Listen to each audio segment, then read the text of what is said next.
What's up, Scoops? Long time no see. Small note, this video will contain spoilers if you have not seen Doctor Who Season 7 Episode 1. This video is about a couple points that were brought up from that particular episode. So if you haven't seen it yet and you don't want things to be spoiled, peace out, go watch it, then come back. And if you have seen it, then let's go. First point, Jenna-Louise Coleman. If you remember, it was announced in March that Jenna-Louise Coleman would be the new companion and she would be appearing at Christmas. So when she showed up in the premiere episode of Season 7, everyone was like, what the snot? What's she doing here? She's not supposed to be here till Christmas. And it's a different name because she's supposed to come back as Clara Oswin, and here she is as Oswin Oswald, so people were kind of like, what's this Oswin thing? It's not exactly a normal name that people just share. And also as a writer, you always deviate, so that has to mean something. Her very last frame was her kind of leaning like away from the camera, and she just looked over and said, remember.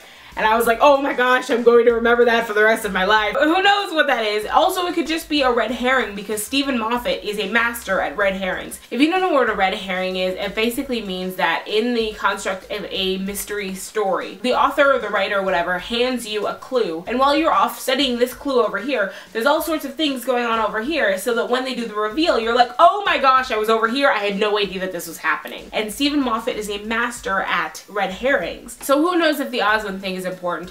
Who knows if any of that is important? I don't know. Personally, I totally think it's a red herring. I think that they were just following tradition with having her in an episode before her episode where she hops on the TARDIS. Except for Billie Piper, who was Rose Tyler, every single other actress has appeared in an episode before she hopped on the TARDIS. Rose Tyler, obviously, like, she was the first episode of the reboot and she hopped on the TARDIS there, so there was nowhere for her to hop in before. But here's a full list of the actresses and the episodes they appear in before they show up as the companions and hop on the TARDIS. While Catherine Tate did show up before she hopped on the TARDIS as Donna Noble, it still counts because she was not a companion on that episode. So I think they were just fulfilling that traditional requirement of having every single person show up on an episode before. So Jenna-Louise Coleman has fulfilled her requirement, and next time we see her, it'll be Christmas. There is one more thing that needs consideration though, and my brother brought this up. My brother, however, never watched Doctor Who before 2 weeks ago, and I worked hard to pound it into his head until last week Saturday was the premiere of Season 7, and he was right there with me watching the 37-hour-long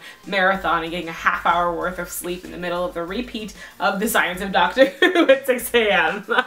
So now he's as obsessed with Doctor Who as I am. Yes. But the point he brought up from the episode was that they all had those glowy watchy things that glowed and made sure that you were blocked from the microcomputers so they wouldn't turn you into a Dalek puppet. Then Amy's is ripped off by a bunch of Dalek puppets, so she's walking through the asylum with the doctor and she sees a room full of Daleks, except she perceives them as the people they used to be. Stuff goes down, she gets knocked out, and the doctor takes his watchy thingy off and puts it on Amy, and then she's fine. Then he goes off to find Oswin and he ends up in a room by himself with her, and she turns out to be a Dalek. His question is it possible that since the doctor is not wearing the watchy thingy, that he had actually already begun the transformation and he was seeing a human as a Dalek?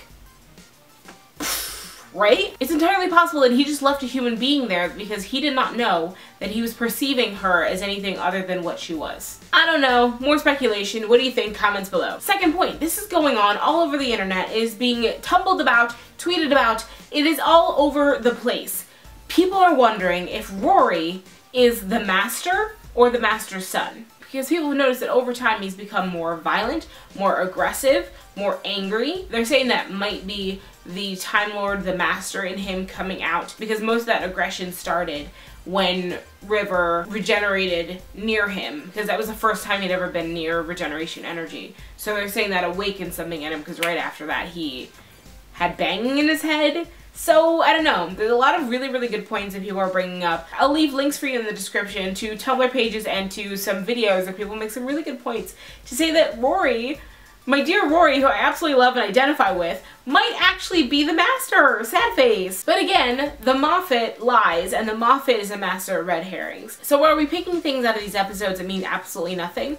Or are we figuring out the next River Song-sized revelation? Last point, you may have clicked over because you saw my thumbnail.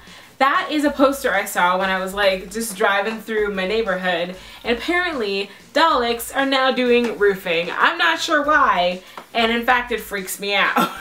My brother has basically been saying that I'm ridiculous and that it's just a dude whose last name is Daleks.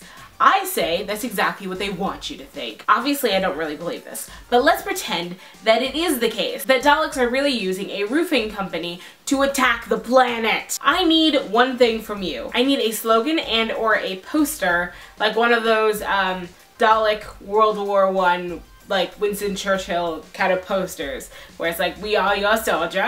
This could be the next wave of that. If you have an idea for a slogan that the Daleks could use to help their roofing business, put it in the comments below, make a video response about it. If you can make a whole poster about it, then post it on my Facebook page right here. There's also a link below. And while you're there, why not like the page? I don't know, why not? Just go ahead and like it. I will feature the most awesome slogans, the most awesome posters in my video on Monday where I talk about tonight's new episode. Awesome, awesome. Call us to exterminate the holes in your roof. Like, I don't know. I think there was too much animation in my voice to actually be a Dalek. Also remember to favorite this video, thumbs up, and subscribe, and I will see you on Monday with my reaction to tonight's video. It's gonna be crazy. Love you guys. Bye.